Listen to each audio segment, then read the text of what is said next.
Hello, everyone, and welcome to Morning Tea Live with me, Shields. Happy Wednesday, everyone. I'm going to give everyone a minute to hop on, grab their tea, get cozy. Today, we are going to be talking all about embodied and trauma-informed manifestation. I'm so excited for this topic. It has been a topic that has been on my heart the past week with both personal experiences as well as my clients, and something I've been thinking a lot about that I want to talk to you all about today. So, as always, I love to start morning tea with a little grounding. So, wherever you are, if you can take a minute to sit up, get comfy, roll your shoulders back, put your hands on your heart, close your eyes, and just take a deep breath in. And a breath out.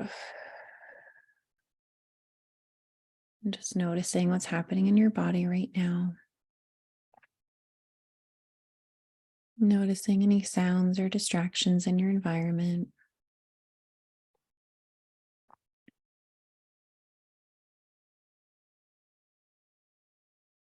Noticing any thoughts coming up.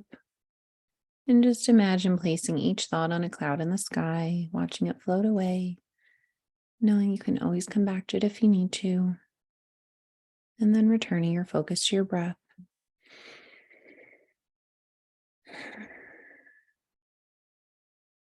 And then noticing any body sensations, any areas of tension or tightness, any emotions, any resistance. Just noticing anything at all, and then returning your focus to your breath. Just noticing what it feels like to slow down, to be in this present moment, to be in your body. And let's take a few deep breaths together. So starting with the first, inhaling all the way in, filling your belly with air, sending the breath through your chest to the crown of your head. Holding the breath at the top and slowly release. And again, breathing all the way in. Holding at the top and release. And one more.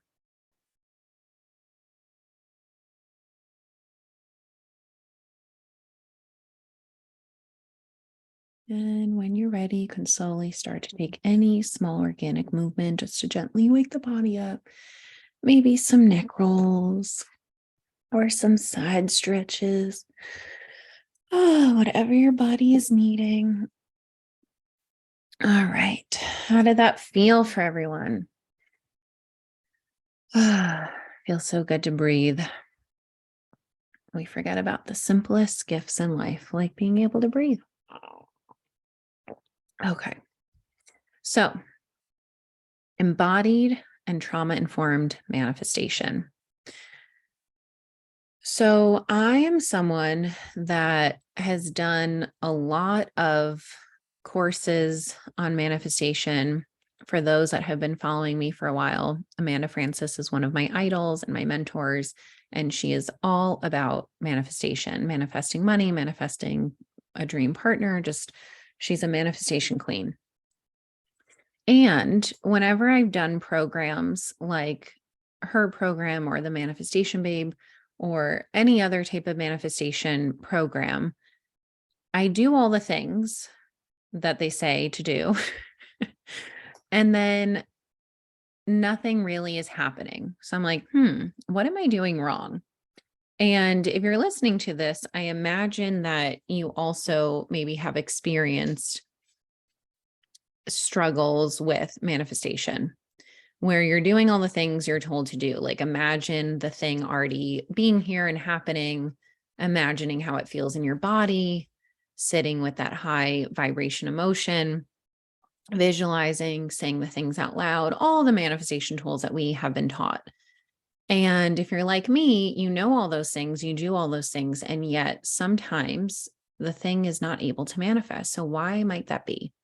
This is where trauma-informed manifestation comes in, because we all have trauma and it shows up differently for each of us. So For some people, it does not affect their ability to manifest oodles and oodles of money or success or dream partners or friends or opportunities. And maybe it shows up in other ways, like how they're actually feeling in the day to day, because we know a lot of very, very wealthy people who still are running around with their inner child being activated with dysregulated nervous system. So the amount of money or success or how your life appears to be on the outside does not determine how you're actually feeling internally. And it's not that we ever have to choose one or the other. Oh, I want to be wealthy and successful, or I want to feel good in my body, which I think a lot of people fall into that trap in their mind, is this like either or, all or nothing thinking, where it's like, well, I can't have it all. And it's like, but you can. And the point is that none of those things externally outside of yourself are actually going to save you from feeling how you're feeling internally.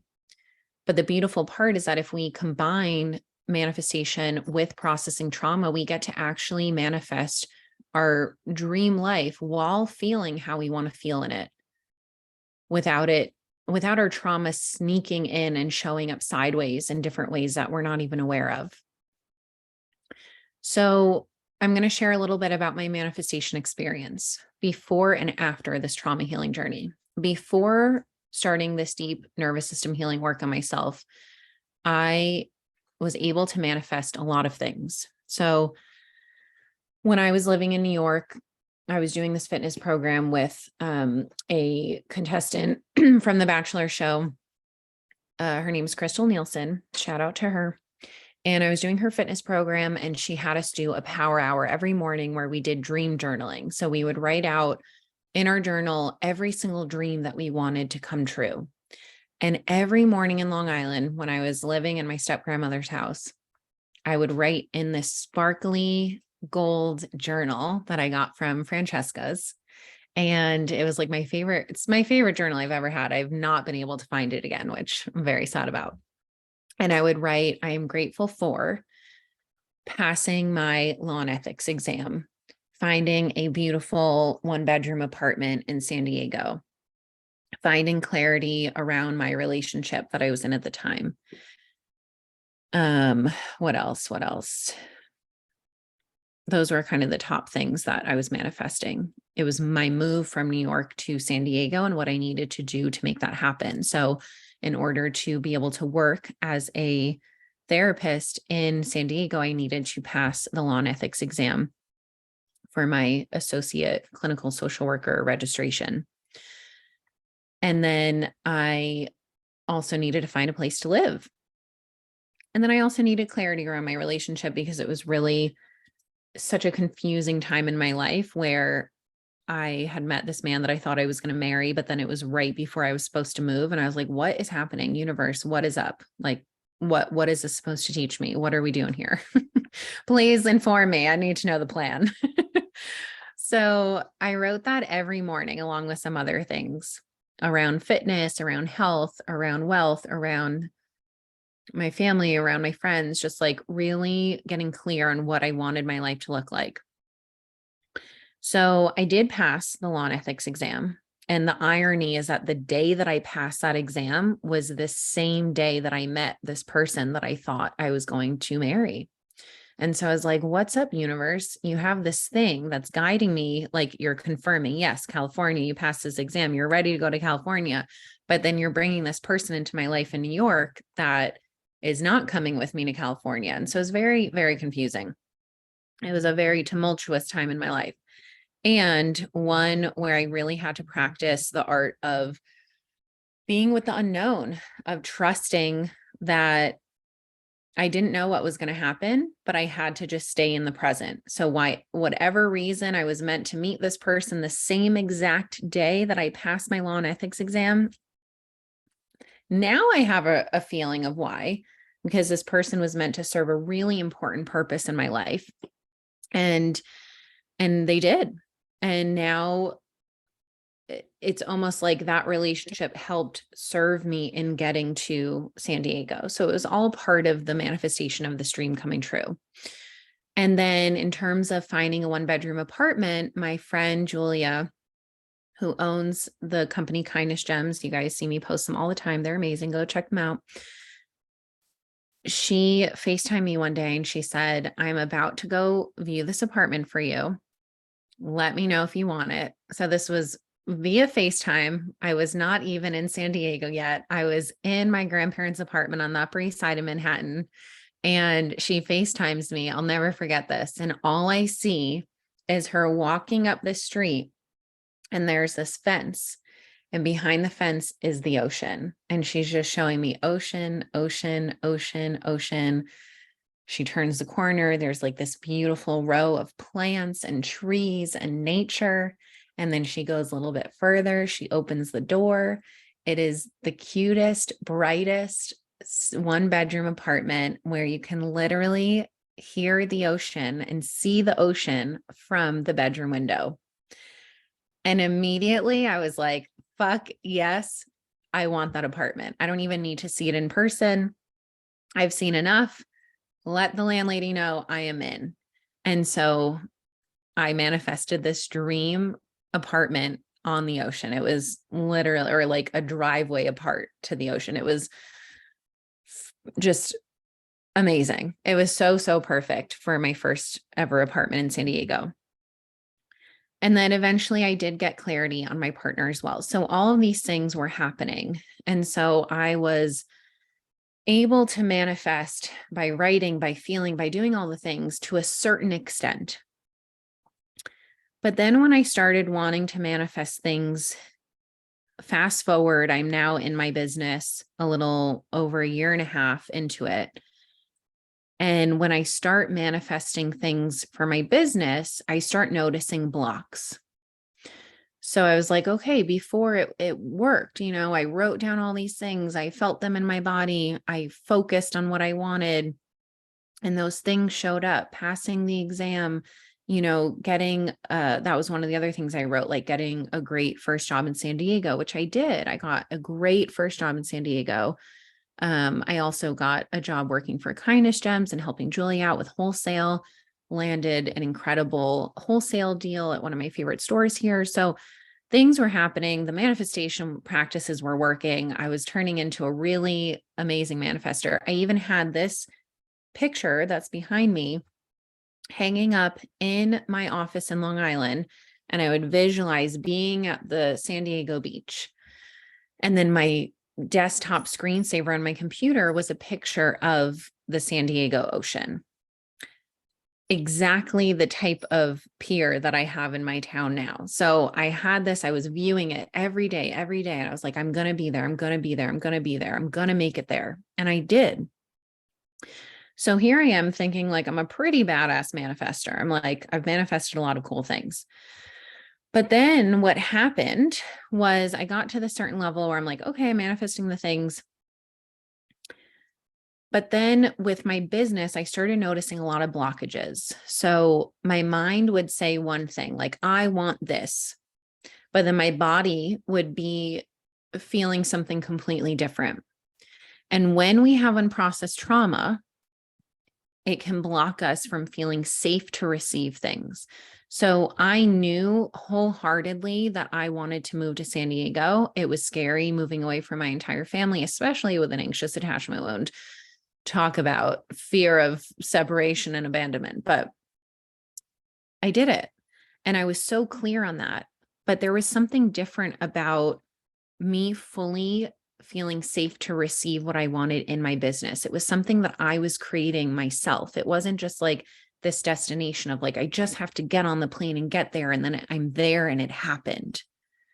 Right. And it's not like it was that simple. It came with a lot of emotional pain and a lot of time, energy, and money. It's not that moving was simple. It was that creating something for my business was just like a different beast. It was a new, as my coach says, new level, new devil. So this was a new level of manifestation where my trauma and my anxious attachment was really showing up in a new way that it hadn't before. So this is where trauma gets sneaky, because you look at these two scenarios and you're like, okay, but you had anxious attachment and you moved away from your whole family.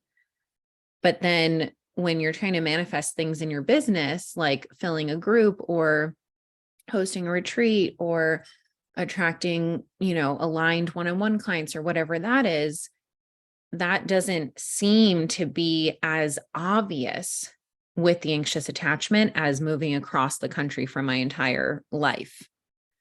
Right. So that's more obvious in your face, like, oh, that makes sense. It would trigger anxious attachment. And it did trigger my anxious attachment.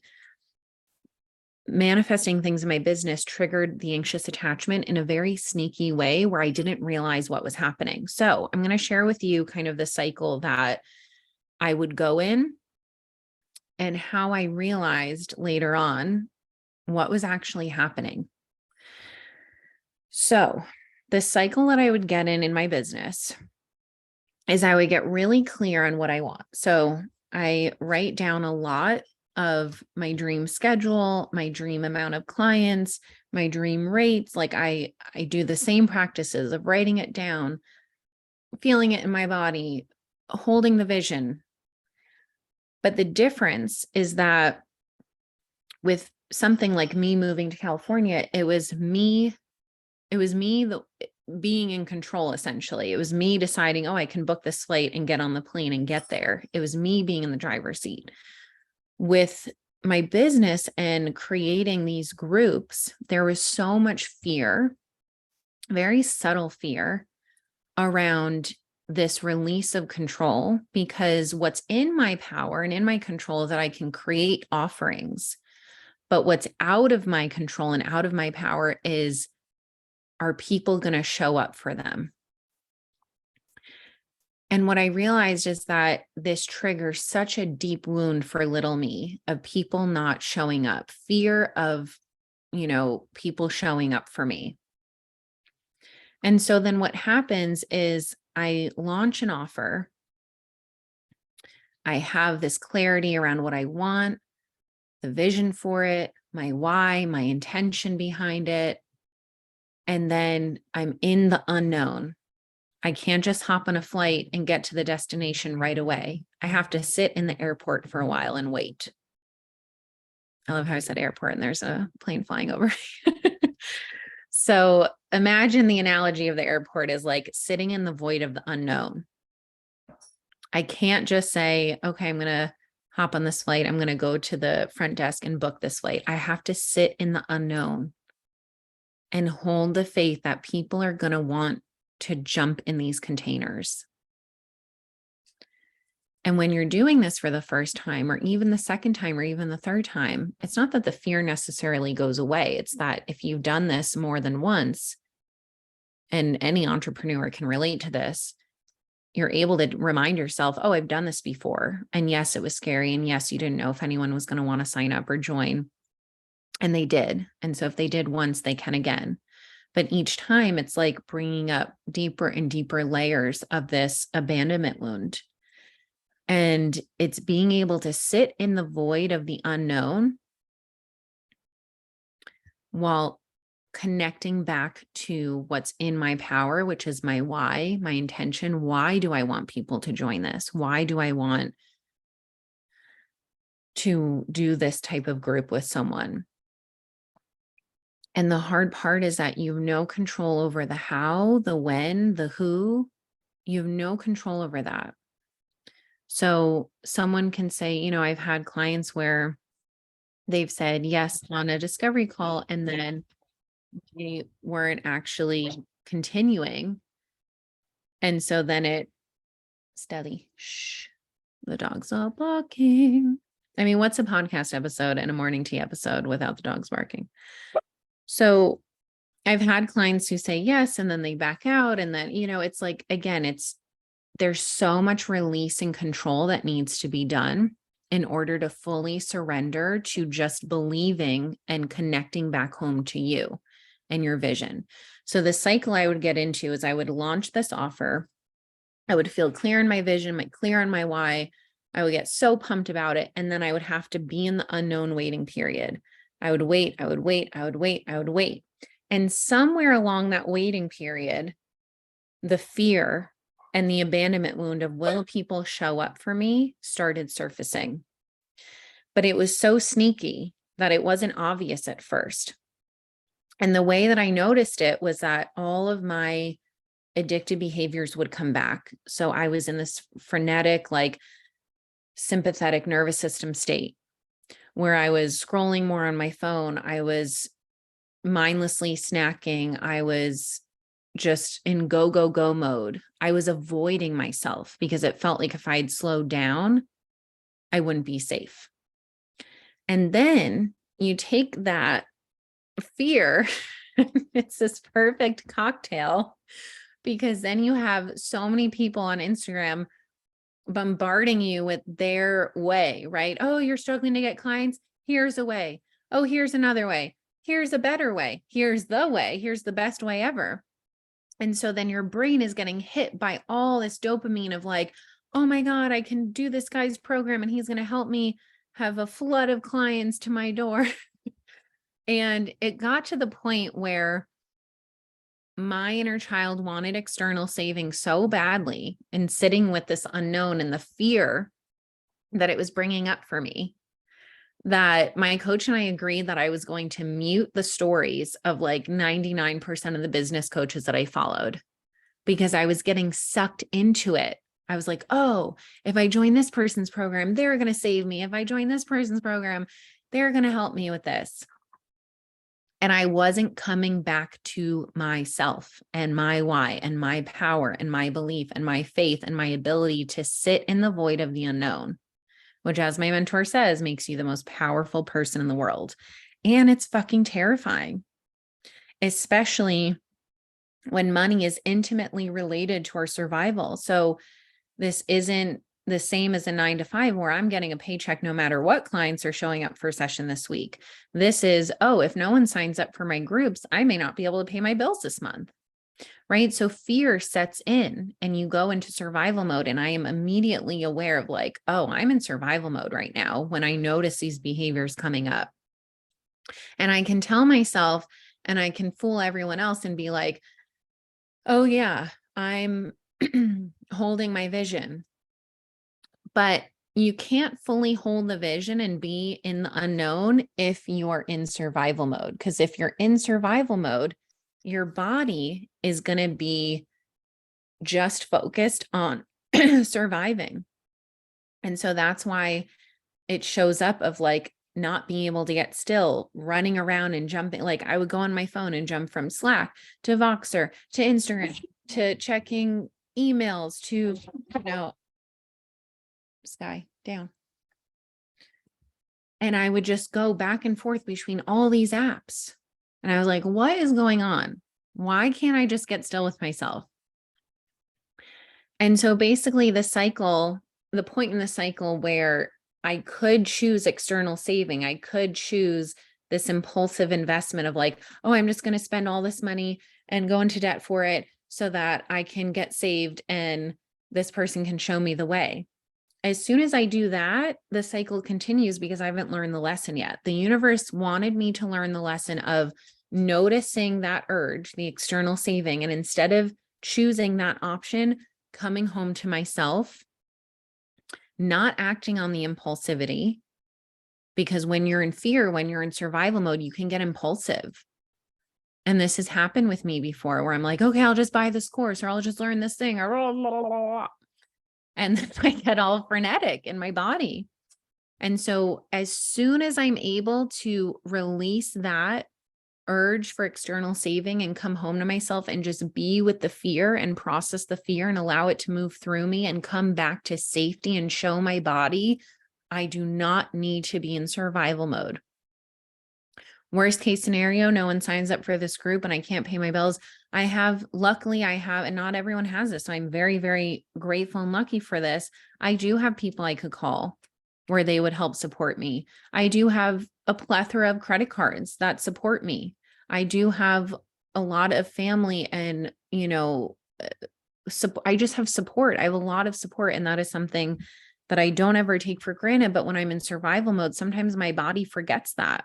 And I have to literally walk through, okay, worst case scenario, this happens. I'm not going to be on the streets. I'm still going to have a home and a bed to sleep in, and I will figure it out. And so when you're able to get back into the safety in the present moment, that's when you're able to feel safe to receive. So, an example from this week is that I was not feeling well. I needed to rest. And instead of resting, I was running around frantically in survival mode, trying to figure out, how am I going to fill this group? Or how am I going to make money? Or how am I going to pay my bills this month? And I was full on in survival mode.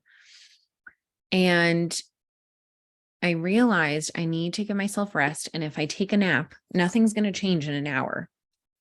I am safe to just rest. So this past weekend, I allowed myself a day of just rest. And as soon as I woke up from my nap, like literally, you can't make up the timing. I took a nap, and as soon as I woke up from my nap, I got a message from this girl that I had met in the sauna. You guys may not heard this already. There was a girl at the sauna in my gym where she was crying, and I offered to do some breathing with her, and we connected, and it was just this kismet, beautiful connection that happened. And it's not like I went into that expecting anything to come of it, but something did come of it.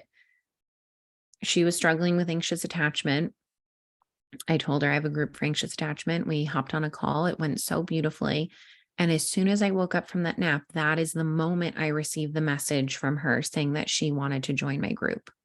I mean, you can't make up that timing. It's like the universe rewarded me for getting out of survival mode, bringing myself back to safety, coming home to myself, giving myself what I needed, which was rest.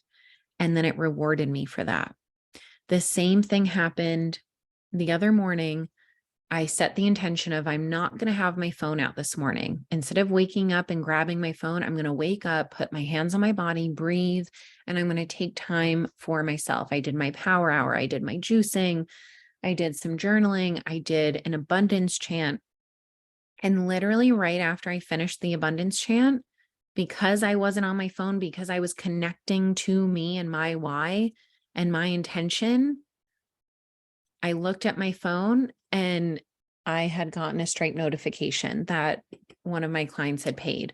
So it was constant confirmation from the universe that when I'm able to give myself what my body needs and to lean back into my why am I doing this? It's not just to make money. If I wanted to make money, I could still be working in the therapy world. I could be walking dogs. I could be working in a restaurant. I could be doing a million other things for money. It's not about money. It's, why am I choosing this route? Why am I choosing this business? Why am I choosing this way of supporting myself and earning money? It's not about the money. It's about, I'm choosing this way because I have a big mission and purpose on this earth to help people heal their anxious attachment, because I know firsthand how severely anxious attachment can impact your life. I just got off a call with someone who is joining my group, and she was describing this feeling of like, when I'm in a relationship, I just feel so crazy. And when I'm single, I feel so secure. And I said, I used to feel the same way. And I almost teared up listening to her, because it's so real when you don't understand what's happening in your own body. And you're like, why am I getting so triggered? Why am I getting so activated? When my mind tells me that I know that I don't need to be acting this way, it's because there's a terrified little inner child inside of you that you're not even aware of. I wasn't aware of it for years. And she was running the show. She was running every move and behavior in my relationships, and my relationships suffered. And I put my partners through a lot of turmoil because I was expecting them to be my safety when it wasn't their responsibility to. And so that is my why. That is my intention, because I know how many women out there are suffering from their anxious attachment wounds just the way that I have, just the way that my anxious attachment wound showed up in my business. Anxious attachment shows up everywhere. Our attachment wounds are literally the blueprint for how our nervous systems function, for how we relate to everything.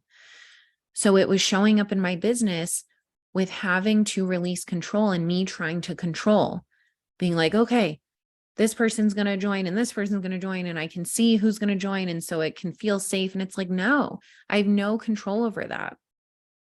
And when I notice myself grasping on or attaching on to the idea of this person joining or this.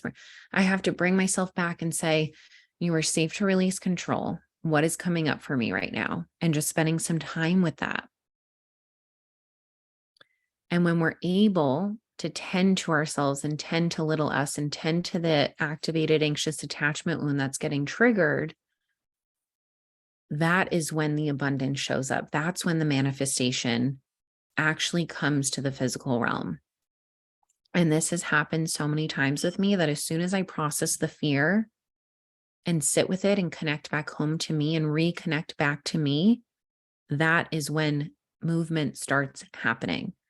That same day that I got confirmation from the sauna girl, and then the day after when I was really focusing on myself and I started writing my book and I started doing things that just made me feel really connected to my mission, I had like 3 people sign up for my anxious attachment freebie. I had another client pay in full for 3 months unexpectedly. Like things started happening and my manifestation started happening.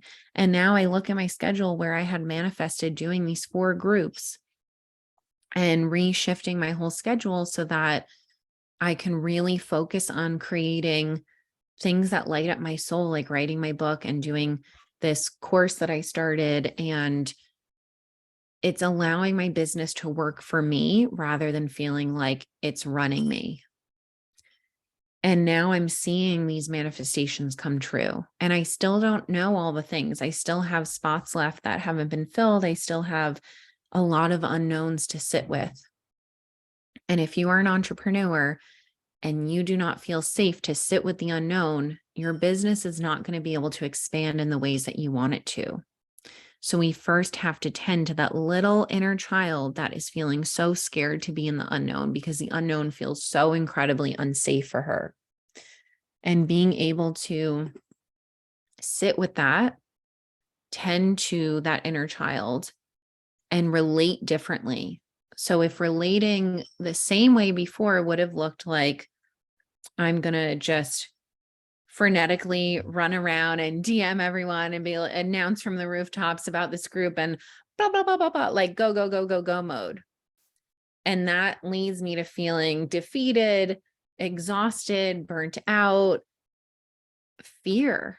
Rather than avoiding myself, I can come home to myself and sit with myself and be like, okay, why am I avoiding myself? What am I actually afraid of? Let me just sit with the fear. Where do I notice it in my body? What does the fear have to say? What is little me needing right now to feel safe? She's afraid that people won't show up for her. So can I tend to her and show her that I'm here with her and that she is safe to be with the unknown and that the right people will always show up for her, but that she doesn't need them to show up to feel safe, that she just needs me to be with her. And then reconnecting back to the why. Why are you even doing what you're doing? Why do I want to do this? Why would it be selfish of me not to do this because of fear? Because people out there need this work. People out there need my gifts and my wisdom and my healing magic. Just like if my mentor had never showed up because of fear, my life would be completely different right now. Just like if I let the fear stop me from showing up, then the groups that I've run in the past and seeing the transformations that took place, those would have never happened.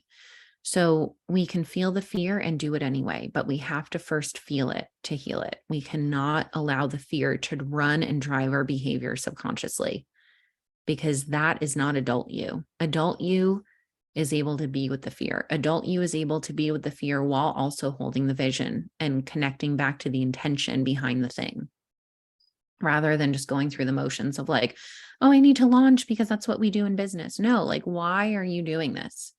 And if you're an entrepreneur, like take a moment and get radically honest with yourself. Why? What is your why? Who would be affected if you chose not to do this thing that you are creating? So really coming home to your why, really come home to your body, really come home to your inner child and what she's needing. And this is how we break the cycles. We do something that feels scary. We're in the unknown. We notice the urge for external saving. Maybe we used to relate that way. Now, to relate differently, we say no and we refocus, shut out the noise, do whatever you need to do. For me, that was like muting people on Instagram so I didn't get sucked in. Maybe for you, that's like having really strong phone boundaries, or not listening or asking a million people for their opinions, but like coming home to you. I had a client tell me yesterday that normally something she would show me with a client project, she didn't show me because she wanted to really stay connected to her why, to her vision, and she didn't want anything messing that up. And I said, I'm so proud of you for trusting you and doing what you needed to do and choosing authenticity over attachment, because there's nothing more important than staying connected to you and your vision and your why. There's so much noise in the world that tries to distract us and suck us in. And then we get so distracted and then we run around avoiding ourselves. And then we're wondering why things aren't manifesting. But if we're able to get out of that survival mode and show our bodies it is safe to slow down and be with the unknown and have patience and trust the process of it, that's when things start happening. So trauma-informed manifestation is you can feel the feels, you can write out your vision, you can hold the vision, you can do all these things, but you also have to be with the fear and the emotions and the trauma that is stored in your body that comes up, because that could very well be blocking you from actually creating your vision, creating the manifestation that you want to create. And as we are creating bigger and bigger and more scary things, there's going to be more fear that comes up. And that's part of the human experience. The fear being there doesn't mean that anything's wrong. It just means that it's scary. And that's okay. It's okay that it's scary. It doesn't have to mean anything. So I want you to take a moment to reflect, what are you manifesting in your life right now? Whether it's something in your business or a higher, salary at your job or a partner, and getting clear on why. So many of us are like, oh, I am manifesting a partner, but why? Because you're seeking external saving, because you don't feel safe to be alone, because your anxious attachment is activated. That's not a good why. That's external saving. That's not actually a grounded, connected why. Just like if I said, oh, I'm manifesting the perfect, business coach to tell me how to, figure out how to get all these clients lining up at my doors. That's not a good why. That's external saving. That's not a grounded, authentic why. That's a trauma response why. So noticing what is your actual why that comes from your most grounded, calm, authentic place. Remember, your gut will always feel calm. Trauma will always feel frenetic. So when you get still and you take a breath in and you connect to your gut, what is the calm why that comes out? Why are you doing what you're doing? And why do you want that? It's a very different energy of, oh, I'm manifesting a partner because I'm lonely and can't be with myself, versus I'm manifesting a partner because I've done the work to really heal my attachment wounding and I'm really ready to just share my life with someone, because that would be an added bonus. It's not a need, it's a desire. That's the difference. When you are relating to something outside of yourself through need, that's coming from your inner child, and it's an invitation for you to practice meeting your own needs. That doesn't mean that we don't need co-regulation or support in that. We absolutely do. But that's having intentional support that we invest in is very different than external saving. Versus a desire. I desire this partner because they would add to my life. That's why I hate the expression finding my other half. I am whole all on my own. And if I find a partner, that is because they are adding to that whole. They are not completing it. I literally wrote about that in my sister's maid of honor speech, which I think I was talking too much about holes and it ended up sounding weird, but like, you get what I mean. I was like, she's a hole and he's a hole and they both are just complimenting each other's holes. My family was like, what the fuck are you saying? But, if you know, you know what I mean? It's like, you don't want to find someone to complete you. You want to be complete on your own. And this is very in line with Valentine's Day being yesterday, is we want to really deepen our connection with ourselves and our self-love. And loving ourselves is not always enough. It's honoring ourselves, attuning to ourselves, tending to the attachment wound that is running our lives. So I want you to take a moment to reflect on, what are you manifesting? Why are you manifesting it? And what could potentially be getting in the way? Is there little you that's feeling fear? What is she needing right now? Can you tend to her? I just say her because I identify as female, but if you're listening to this, whatever pronoun you use, can you connect with them? And then can you take the aligned, inspired action? It drives me fucking bananas when I see people in the spiritual community that are bypassing. This is a very activating one for me, is like seeing people spiritually bypass, because I'm like, you're not doing the fucking work. But when they're bypassing and they're just sitting there and being like, okay, I'm manifesting all the things, but like, do your part. It's called co-creation for a reason. So the universe is doing their part. You have to do your part. So, because if not, it becomes a sneaky form of external saving. Oh, I'm just going to sit here and manifest and the universe will take care of it. But like, what are you doing for you? How are you committing to you? How are you choosing you? So it's you doing your part and the universe rewarding that. Remember, you move first, the universe responds. It's not the other way around. So you move first, you take the inspired action, and then the universe meets you there. But first, there may be some clearing to do, and that's okay. So if you have not tended to your trauma or your inner child and you're wondering why these manifestations are not happening, you may not feel safe to actually receive them. And in order to feel safe, you have to actually process the pain in your body that is registering as a threat and making your body feel unsafe. So take a moment, just notice how that lands for you. Does that resonate? Does it bring anything up for you? And what are you needing to create a little bit more of that safety today so that you can actually feel safe to manifest your dreams? Because your brain could be telling you one thing, like, oh, I want to win the lottery. I want to be a millionaire. But what happens if you actually won the lottery today? Would your nervous system feel safe to receive that? Maybe not. If there's unprocessed trauma in there, probably not. So we have to do the work of processing to feel safe. And again, like based on, my manifestation experiences before doing this work, I was still able to manifest some stuff, but that's what I felt safe enough to receive. But it didn't mean that I was actually feeling how I wanted to feel. I manifested the apartment and the job and all the things in San Diego. But when I got here, my first year here, I was a fucking mess. My anxious attachment was so activated from the breakup that I had gone through and leaving my partner in New York that I was madly in love with, that I almost moved back for him. That was 100% my anxious attachment. So just because the thing may be showing up doesn't mean that you're actually feeling how you want to be feeling. So remember, it's both. It's, I want to be able to manifest this, and I want to be able to feel grounded and safe in receiving it. I did not feel grounded and safe in receiving my manifestations before doing this work. I manifested them, but then I was a fucking anxious mess. And I almost sacrificed the whole part of getting here for another person because my abandonment wound was so strong, even though I was technically the one doing the abandoning. So it's about, how can I manifest what I want to manifest and feel how I want to feel when I actually achieve that thing or when that thing comes into fruition. All right, my loves, I think it's time to wrap up. I hope this was helpful.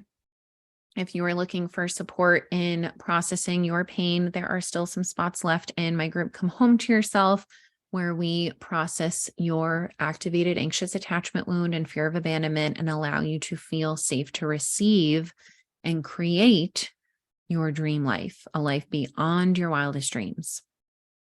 I mean, my life now is literally beyond my wildest dreams. I had no idea that I was going to be a business owner. I had no idea. My idea my only business idea was that I was going to have a private practice, but I was like, that still doesn't feel good enough for it. It just doesn't feel aligned enough.